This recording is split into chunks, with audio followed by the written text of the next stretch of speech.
Hi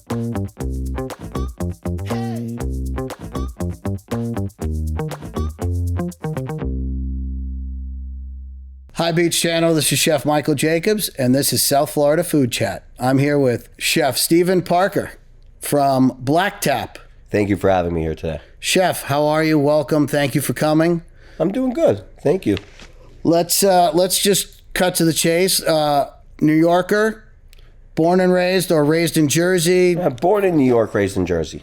Okay, is that a good thing or a bad thing? I think it's a great thing. Okay. I think you got good bagels, good pizza in Jersey, great food in New York. I think it's a combination of all the great things in the world. Listen, I'm born and raised in Boston, so we're not going to discuss it. Let's not go there. We're not going to touch. Let's not go over there. Red Sox, Yankees, Mets. We're not going there. Horrible breakfast sandwiches. Let's not go there. Wow, he went there. You're telling me all ball and pan? Really? Oh, Really? it's horrible. It's a microwave over there.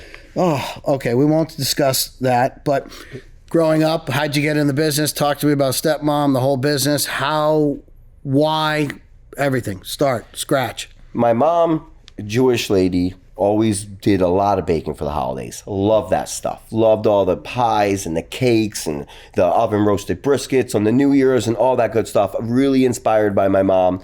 My father and my mom split when I was very young. He actually married this woman that had a beautiful restaurant in the middle of Pennsylvania called the Waterwheel Cafe and Bar. Really fine dining by night, baked goods during the day. Really nice place in the middle of Pennsylvania. And that's where I really fell in love with this idea of being a chef and creating and making food. Her background is French classic cooking with a little Vietnamese spin to it. She started as a baker in the 80s in New York City. Lovely lady, and really gave me the inspiration and the love for cooking. How you can really make experiences through every plate that you put down and you give someone. Whether it's a muffin, whether it's a cup of coffee, whether it's a great Vietnamese meal, really inspired me in Southeast Asian cooking and American comfort foods. Whether it's Italian food, whether it's a delicious French dish, whatever that might be, kind of inspired me and pushed me. However, my mom was an educator and wanted me to go to school. So it pushed me to go to school. I got my master's degree in business, Temple University, and I went even further and got my second master's degree in hotel restaurant management from Fairleigh Dickinson University, and I majored in human resource. So from there, I had 2 master's degrees, didn't know what I wanted to do, ended up in a chain restaurant because I was bartending for TGI Fridays, became a general manager of TGI Fridays, running 5 to 6 units after I finished my second graduate diploma. And I was like, you know what am I doing? Fridays kind of changed everything from when I started. They were a from scratch kitchen, ribs, soups, everything. Things changed as we grew as a nation, and they stopped doing those things. So I quickly got out of that, and I started working with a chef called Michael Fiore out of Park Slope, Brooklyn. Really great guy, took me under his wing. I staged for him at a couple different of his restaurants, and then we met back up in Jersey City at this place called Marker's Restaurant. He was the corporate chef of this company. They oversaw and franchised a couple of Cinnabons, and they had a couple Popeyes chickens. So we got involved with Focus Brands. We did some innovation together, and I started cooking for him, and I kind of where I became a chef. Did the Chelsea Clinton wedding, was one of the main chefs for that. Let me add, her first wedding, because we know there was 2 of them. So her first wedding, really good experience all the way around. Fell into Black Tap and started consulting for them in 2015 when they opened their first restaurant, involved in the ground first menu. Black Tap is that traditional burger bar, craft beer, burgers, like to make that experience, downtown vibes, early 90s hip hop, graffiti on the wall, that really good feeling. That was the original Black Tap in Soho, New York. And who started Black Tap? Julie and Chris Barish started Black Tap in 2015.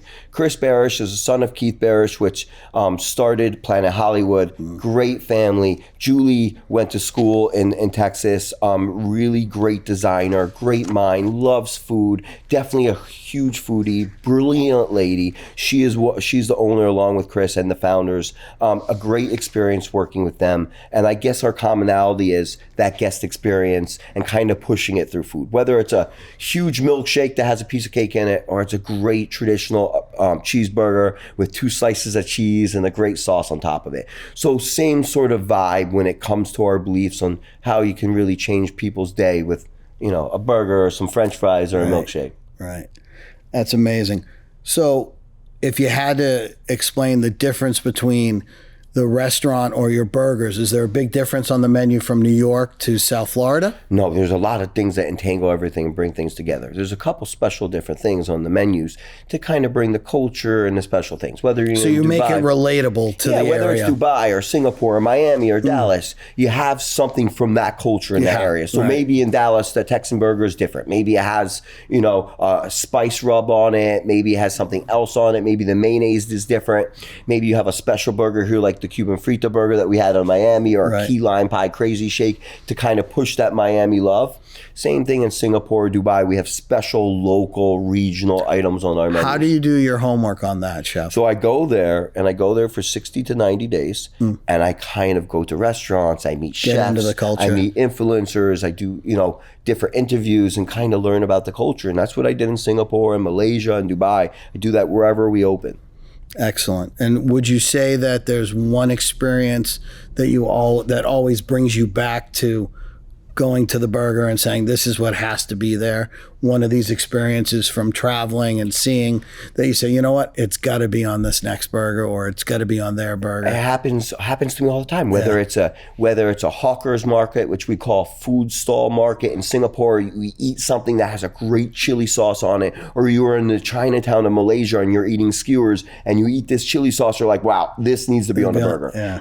Or you're going to Nashville and everyone's like, don't go to Hattie P's, go to Bolton's Chicken. Go deep down in Nashville, go to Bolton's Chicken and taste their hot chicken. Chef, if you're going to put a hot chicken sandwich on this menu, make sure it tastes like that. Then there's a marrying of worlds, right? So if you eat a chili sauce or a chili rub in Malaysia that you really like, maybe that's your spin for your Nashville hot chicken and your Nashville menu. So there's a lot of things that kind of marry together when you're making regional items, special experiences. Let's talk about some of your awards that you've won for your burgers. Let's discuss the New York Food and Wine. Yeah, let's talk about Burger Bash. So let's go back to 2015, 16, 17. The Greg Norman, which is we call the champ, right? Australian Wagyu, 8 ounces, half-pound burger, crumbled blue cheese, a homemade buttermilk dill dressing, simple arugula seasoned with olive oil and apple cider vinegar. Simple burger. It's won 3 times People's Choice Award and still on all our menus all over the world. Let me ask you a question. When you do these events, we've all done as chefs, we do various events all over the world all the time. The People's Choice Award has to mean more than just a panel of judges or anybody else. I mean, your peers, your industry people, we like respect from each other. Fine. But People's Choice, that's your bread and butter, literally.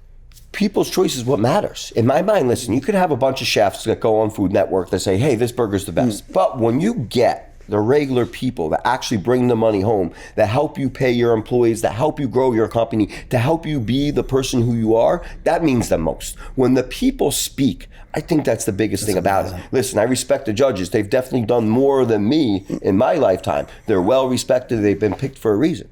But when you get a People's Choice Award, not 1 time, not 2 times, but you get 3 times in a row, a three-peat, that's a big deal. Yeah, you're a triple Same threat. burger too. You're a triple threat right there. Triple threat. Then you go back 2 years later, right during COVID, in the bottom of a basement, and you pulled together a Mulberry Street burger for that New York City, Little Italy feel, and we won in 2020. Tell me about the burger. That burger is really special. That burger is not on the current menu. So this is a burger I think you might actually like. So this is a 100%. Time out. Do I have to call ahead and say, hey, chef, I'm coming in for tonight? Whenever you come in, we'll get that burger made for you. Okay, just checking. The burger is fried prosciutto, fried capicola, roasted garlic mayo, hot cherry peppers, Parmesan Reggiano, and roasted garlic mayo on top of a 7-ounce brisket chuck beef patty. It's a delicious burger, and I think what really rides that burger home was the acid with the cherry peppers, right? That nice bright brine that kind of cuts through all those fatty, so you got crispy meats. the got acidity, that texture from the crusty fried meats. You got a nice burger, melted provolone, Parmesan Reggiano, which is, Capicola, you said? Capicola. Fried capicola. And prosciutto on top of melted provolone. And then the Parmesan Reggiano. And then hot cherry peppers. Delicious. Dude, it's like, it's like that basic, great, imagined Italian hoagie on top of a burger. So you pull this one out after COVID. During COVID, 2020, in the basement. And what happens? We won the judges award because there were no people choice, right? Because everyone was home. So that was like all They had to. I mean, it had to. It won. I was. You win just listening to the ingredients. I didn't even taste it. Listen, there was K-Pon was right next to me. Everyone knows who K-Pon is. K-Pon's right next to me, giving me problems, yelling at me. Of course Then he is. he saw me putting together burgers. He's like, wait, Steve. Stop. Stop. You're doing fried prosciutto, capicola, and cherry peppers, Parmesan cheese. I lost already. I don't even know why I'm making these burgers. So he told me right in the middle of it, he's like, Steve, you already won. Good for him. So, that guy has always been my rival. He does a good burger, too. I mean, he does a great burger. Nothing to say anything bad about K-Pon. And he's been in the game for a super long time. And he's super passionate, just like me. He's a little taller, so I think he's got me on the height. Come on, he can see more. I think his hair just grows higher. I don't know. He's been losing it lately. Don't say it. I just between me and you. I got you. It's thinning out a little bit. It's thinning. Listen, do we really need to go there? Are we going to really go there? Go So you make it look good, chef. Thanks. Look into the future, everybody. That's what I got to tell you. Excellent. The awards, everything. What do you really, bring down to? In the end, does the awards, the people, the industry, the passion, and everything you're making? Some guys might say, "Yeah, you're creating burgers, you're creating milkshakes, and do you still get the drive every day? Is that?" How do you wake up? Where do you get your inspiration? So there's a couple things. Well, I want to talk about what we're doing here in Miami, but I want to answer your question. So my drive is that every chef in the world that you go to gets a plate. Now, chef, you correct me if I'm wrong. It's basically 10 inches. So you have 10 inches of area to make a memory, to make someone happy. I don't. I have 4 inches.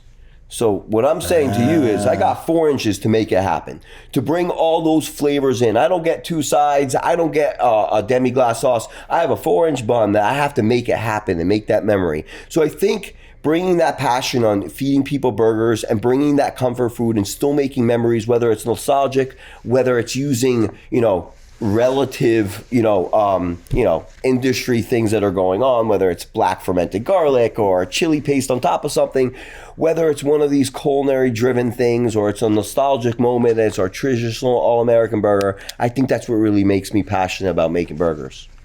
Another thing you're really passionate about is health. You have a little bit of a health journey. I've read a little bit, and you've spoken about it. Do you want to talk a little bit about that? Yeah, I mean, I would like to talk about it. How do you mix making burgers, which we know are healthy and delicious, in various ways, versus your health, and how you stay fit and how you look at things? I think it's great to talk about. At one point in my life, I got very, very, very big, and I was afraid that I wasn't going to be able to continue making memories and doing things and being passionate about it. I got really worried about my health during COVID, and I've decided that I'll make a change in myself. I'll still eat a juicy, delicious burger, medium rare, but I want to do things that make me know I can go on enjoying that food, continue telling stories and passing over my passion and my pride about my food to all my chefs all over the world. We have 24 stores internationally. So 24 stores. From Dubai to Malaysia to Singapore to London, all the way back here to Miami and started in New York. I'm gonna have a follow-up question about that, how we retain and keep consistency after you finish the health part. So I got really big, really large, and I decided to start running, and I decided to start looking at my calories and really understanding what I'm putting into my body. And because of that, I think that's made me a better chef today, right? Understanding that a well-done burger might be 200 less calories, but considering all the amino acid chains and all the protein in a delicious medium rare burger and what that does for your body is really great. Understanding what we're feeding people in crazy shakes and what I can do to make it better. Corn syrups can I cut out? What things can I cut out that are bad for the body and still give and deliver that great experience and make sure the nostalgia still holds true and still there. So if that means I can't use something because of a red food dye or something because it contains so much corn syrup that's going to, not help a child that wants to come in and experience that, I really wanted to be the leader and kind of front runner on that kind of thing. I love that. Yeah. I think in today's world, I'm not a skinny guy myself. Obviously, you're incredible and you're inspiring.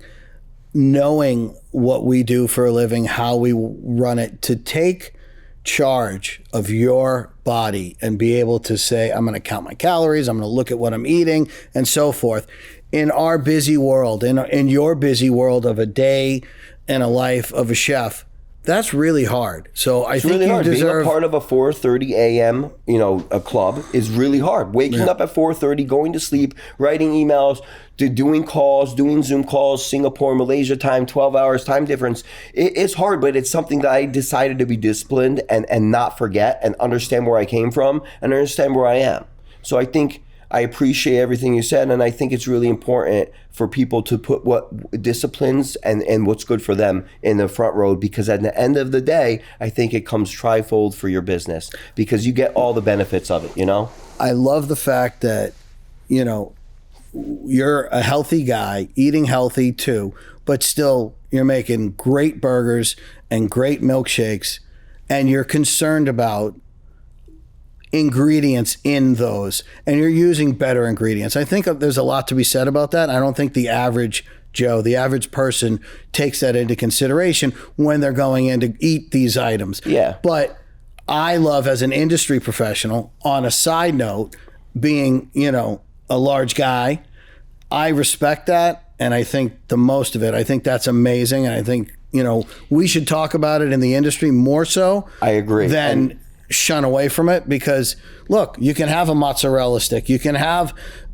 fried onion rings, you can have all you want on this stuff. Everything's in moderation. Everything's in moderation. And also, there's a big thing. When you look at all these pictures that our lovely producer here is flaring up during the show, I would like to say something, that a lot of our stuff is not like TGI Fridays. So all those fried pickles, the mozzarella, everything you see on the screen, we actually make in-house. So we're getting in mozzarella, we're cutting it, we're breading it. It's not processed food. It's not processed. Our buttermilk dill, I call buttermilk dill because it's not ranch dressing sitting from 1996, processed sitting on ShopRite shelves or Kroger shelves, right? It's something that we're making in-house. So Black Tap's still from scratch kitchen. We might get our Martin's potatoes from Pennsylvania, we might get our French fries from McCain, but at the end of the day, we're not opening bags of pre-breaded fried products. Like a Shake Shack chicken sandwich that has 400 ingredients in it. We use real chicken. We brine it, marinate it ourselves. We make our own flour for it. Super important to that. And I think cutting down all that processed garbage is really important. I'm not telling you my burger's not 500 calories, but I'm telling you it doesn't have 300 ingredients in it because we make everything in-house and they're natural. They're organic. Some of them are not, but they're healthier ingredients than processed ingredients. Than processed stuff, right? I'm still putting a slab of American cheese, and as me and and as you very well know, I don't know if we can call it cheese, but at the end of the day, that's nostalgic, right? That's the part in there. Yeah, I mean, there's some things you can't sacrifice. You can't sacrifice. Sometimes you have to go there, but that's why I get up in the morning. Do you go to Philadelphia and tell them, listen, I don't want the whiz on my cheesesteak? Whiz all the way. Whiz with. You got to have those onions that were cooked 3 days ago, sitting in the fat of the beef. And you got to have the whiz stuff that was probably processed 100%. In 1984 when I was 2 years old. 100%. You still got to get it. You have to. You have to go for it. So we're in agreement. Tell me what you want to do with Black Tap moving forward. I'm going to the Bash at the Beach. So we're representing New York. We're really happy to do that. And going forward with Black Tap, we're really thinking about rolling out a singles and doubles kind of concept from Black Tap. And there's a reason for that. And I think we were talking about in the interview, and I believe your boss over there asked us to talk about this. And I believe that singles and doubles Black Tap needs to be a thing. So singles and doubles by Black Tap is the right smash burger. Not these horrible burgers that we all see all over marketing, social media stuff that smashes the love out of things. Or that crazy guy in New York, we won't mention names, that are steaming his burgers and a horrible disgrace for White Castle. I think his White Castle burgers are better than that guy. And that guy's a director. He's not even a chef. I'm not touching that. I'm just saying how I feel. And correct. I think Smash Burger Chef, these smash burgers are a delicate thing, right? They're a quintessential burger. I know Anthony Bourdain said it the best. You're supposed to be able to walk down the street with one hand and eat this burger with the juice running down your arm. And it's supposed to be a great bite. And I believe all these guys are failing at doing it. Shake Shack was good in the beginning. They failed to scale it. I feel Smashburger fell on its head, and I feel like all these new little brands, whether it's from Miami or New York, we won't use any names to offend anyone. I don't think we're doing justice to the people that are buying the burgers. I feel their marketing's great, their colors are great, people are really excited, they're playing great music. But at the end of the day, I don't think the product's that good. And I think that's where Black Tap comes in, right? bringing that quintessential single or double. And I'm calling it single or double because I like In-N-Out. And that's what showed me produce is super important. You know that. Their crispy lettuce, their tomatoes, it might not be the best beef they use, but they still got that feel, and it's a single or double. And that's why we're calling it Black Tap Singles and Doubles. We're really excited about pushing this concept out, and I hope everyone understands all I'm trying to do is really give the people a great single, double kind of smash experience. Perfect sear, salt, great blend, great cheese, a nice toasted bun, and I think that's what the people deserve. Not all these brands running around saying they're doing smash burgers when they're serving leather. That's all. I couldn't agree more.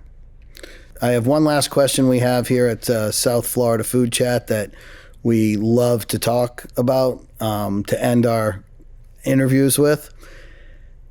Dead or alive, who would you like to have a meal with at your restaurant, and what would you guys be eating?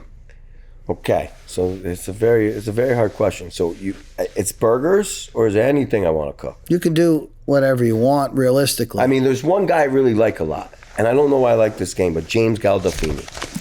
I would like to cook for that guy. It's one guy that I would have loved to cook for. I think he's an amazing actor. I watch The Sopranos all the time, especially when I get frustrated by the world and what's going on in the outside world. I watch The Sopranos. That's your stress reliever. That's my stress reliever, watching that guy. It brings back a lot of memories from Jersey and people that helped raising me and people that influenced in my lives. I love it. So what would be the meal? What would be the meal? That's a hard one. Probably some chicken cutlets, probably a Sunday gravy sauce, a burger, probably throw the mulberry in there as a little snack, cut in fours, a little fried prosciutto and some provolone cherry peppers, probably a nice pasta dish, something creamy, something yummy. I think that's what he liked. Maybe a cacio e pepe, maybe a little riff on something like that. Probably keep it Italian, keep it Jersey style. Got it. Excellent. Thank you, Chef. Thank you. Thank you for allowing me to be here today. I appreciate your time, your knowledge, your experience. It was fantastic, and specifically your passion, of course. Thank you, Chef. I appreciate it. Excellent. I'm Chef Michael Jacobs. This has been South Florida Food Chat. Thank you for tuning in.